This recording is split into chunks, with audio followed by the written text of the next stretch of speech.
I used to hate cables of all kinds, but now I love them. Well, maybe I don't hate them quite so much, or maybe not at all.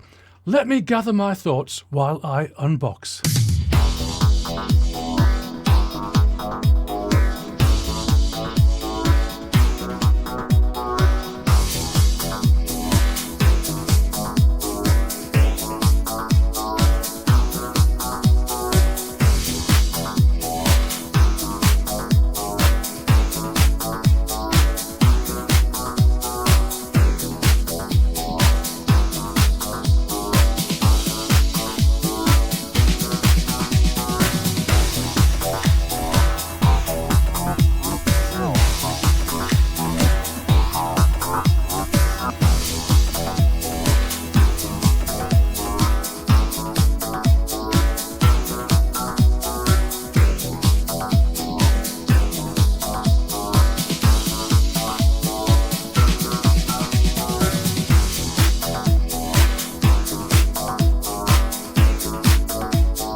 So here's my history. I got interested in audio in the 1960s, moving into professional audio in the 1970s, and I hate cables. Why on earth would anyone get into audio if they hate cables? It's like a surgeon who can't stand the sight of blood. The answer is as simple as it probably could ever be. I love audio more than I hate cables. Cables are a necessary evil, and any two devices that can connect without cables, well, what's not to love about that? Unless, of course, they sometimes connect, sometimes not. Sometimes at random demand your password or that you scan a QR code. Transmission sometimes failed. Can I achieve what I want in one click? Oh, well, out of the frying pan, into the fire, I guess. Cable management is, of course, the answer. With cables that are in active use professionally, then they are coiled, tied and hung after use. There's more to coiling a cable than you might think, but that could be a topic for another video. And cables for installation, a wiring loom will be your friend for life. Okay, that's audio cables. These days I use very few because most things happen inside my computer. But data cables, stuff of nightmares. Where are Edgar Allan Poe and Stephen King when you need them? USB-A, USB-B, USB-C, Lightning. I get a shuddering recollection of perms and coms from my sixth form maths, permutations and combinations. I was trying to work out how many that makes, but my head started to hurt. I'm sure a commenter will help me out. I think I'll leave it there and not worry about different lengths, extenders, adapters, Ethernet. Ouch. And then there are headphone cables, cables that you attach your power brick to your Chinese Class D amplifier. $1,000 1 meter interconnects. Cables. So other than going totally wireless, which I don't really see coming for some time, although it probably will, what do we need right now to help us with our cables? Ready? Self-coiling cables. Self-coiling cables.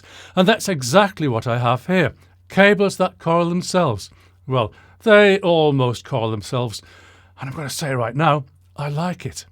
I could ask the question, why did we have to wait so long? Were we waiting for someone to have the idea, or waiting for someone to make it practical? I don't know. But we've waited and waited, and now we're here. The products I have here are from Mag-Tame. Mag, magnetic, tame, tame the cables. I get it. I'm not going to cover every option and every detail here, but there's a link in the description for you to follow up. I normally leave this to the end of my reviews, but I'll throw it in here that this is not a paid ad. I was sent these cables and there'll be my Amazon affiliate link in the description. Other than that and YouTube's ads, I don't get paid. And if I hadn't liked the cables, I'd have sent a quick sorry email to Mag-Tame and put them in my recycling. Moving on. So, firstly, do they actually coil themselves? Well, no, but they do naturally form into a coil, given a bit of persuasion. That, though, isn't really the best part. You can coil any old cable, but will any old cable stay in a coil? No, it won't, not without being taped or tied. Whoever invented releasable cable ties, you're a hero.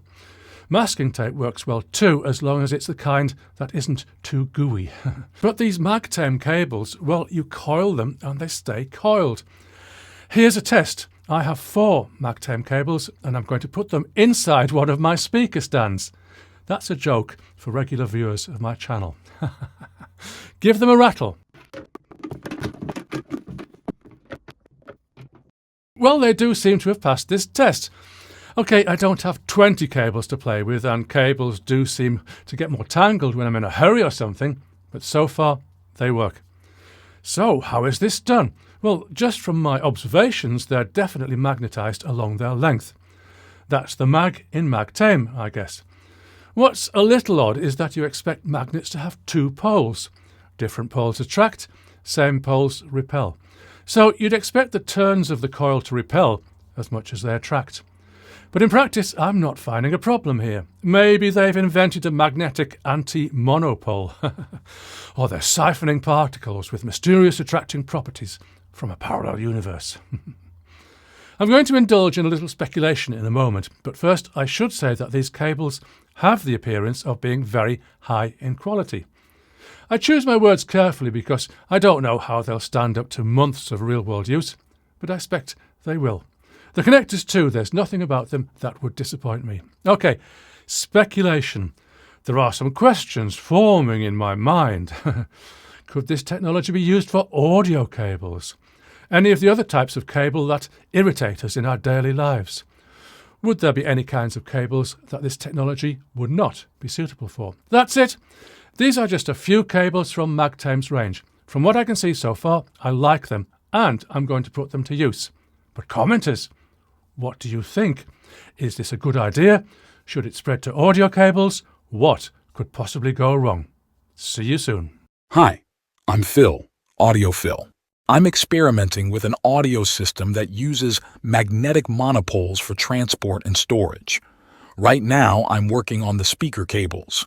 If I infuse a quantity of magnetic monopoles between the conductors and the insulation, I can create speaker cables that levitate themselves.